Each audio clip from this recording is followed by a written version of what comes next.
First, I want to show you my original footage that I took only using my smartphone. And let's compare between the original and what's on my YouTube video. Stop! Why it has different result? All I was doing just simply open my KineMaster app and put my original footage into.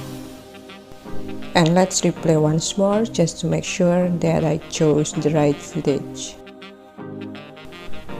And when everything already right into place, I went to reverse button that already exists on the app, and boom!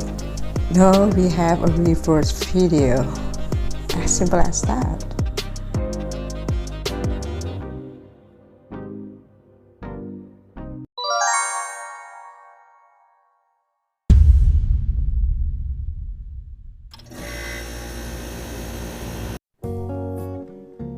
I set up my smartphone camera into slow-mo, and it's very easy.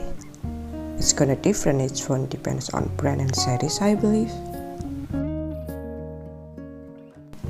I choose 240 frames per second, so it won't be too slow for the final result. And there's nothing special for filming process. I only need to click the red button on the screen, and voila! It's done perfectly without editing.